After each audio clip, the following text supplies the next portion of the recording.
Back in 2010 on my original Campbell Fitness channel, I put up a very popular video detailing my own homemade pre-workout. And in that video, the ingredients I used were creatine, beta-alanine, caffeine pills, and citrulline malate. And I think because the last video I uploaded was talking about shady supplement companies and their practices and what to be aware of, many of you asked what I'm currently using or what I recommend. To be honest, I never really thought about talking about it in that video because if I were a viewer, I would think the person making that video had a hidden agenda if they put down other companies while promoting others, and that's definitely not my intention. However, since you did ask, I am still using Citadel Nutrition, or one of my favorite companies out there. I always link them in the description box below, but there are no discount codes for them because I don't get paid if you buy them. I just really like them as a company. That being said, one of the reasons I like them so much is they literally include the same dosages I was using before, with the exception being citrulline malate, so I still do add in about 6 to 8 grams of citrulline malate with my pre-workout. Now moving on to the training session itself, my top set on squats today was a triple at an RPE of 8, and with RPE it's been interesting. I think I'm getting better at the RPE scale, but an RPE of 8 is basically something that you feel like you could definitely do 2 more reps in. So while I'm still trying to work out these feels, so to say, what I'm also trying to do is just trying to increase the weight each session. So my previous week with this same kind of load, I ended up doing about 6 or 7 pounds lighter. So each training session, I'm trying to bump up the weight at least 5 pounds. And with kilos, it's a little bit of an interesting switch only because you can't necessarily bump it up just 5 pounds based on the conversion rates.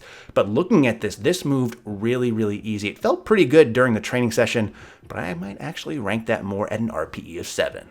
So I get a lot of people that send me video messages asking me to take a look at their form, and I'm always happy to do that. But one of the things I've noticed is everyone is their own worst critic, and you're a lot harder on yourself than you need to be. But of course I can relate because I'm the same way when taking a look at my own training footage.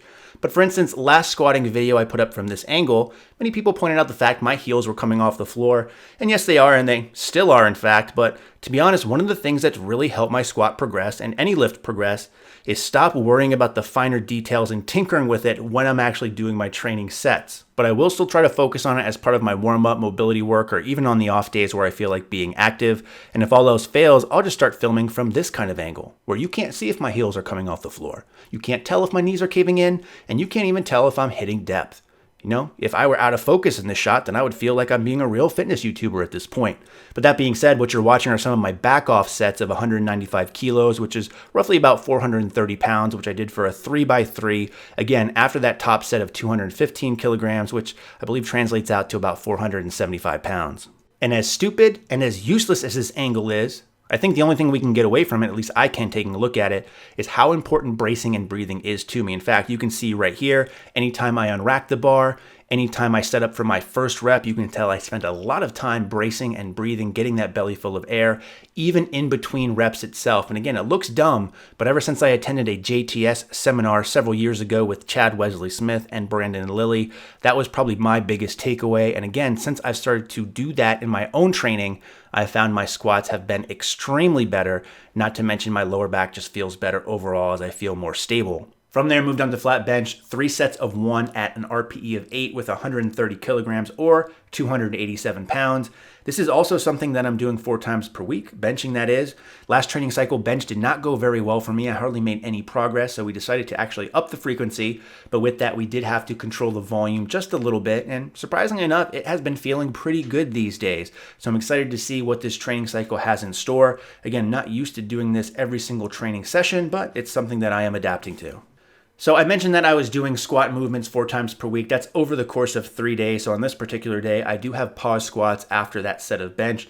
Give me a little bit of time in between. For this, I decided to back it off just a little bit, so 165 kilograms or roughly about 360 pounds. And my goal here was really to just make sure I got a good pause because I've definitely been guilty of this in the past where my pause reps don't look like pauses at all. That's both including squats and bench, so really wanted to make sure I spent some time in the hole and gave it some love, if you know what I'm saying. And this was rated at an RPE of 7, so it was supposed to be a little bit lighter, but I definitely need to up the weights in the next training session. So after 3 sets of those pause squats, I moved on to weighted pull-ups, and this has been something that was a bit of a struggle for me this particular day, just because with my arm length and my torso length and my shorter rack, My feet tend to be a little bit all over the place. I'm probably not going down as far as I should. And towards the end of this set of 8, I tend to do a little bit of a Marissa Inda kind of pull-up dance thing with my feet. I'm not really sure what the hell is going on here, but I was just excited to get the training session done. So excited, so in fact, that I've come up with this new dance. How you like that, ladies? All right, everybody. In the meantime, as always, thanks for watching and stay big.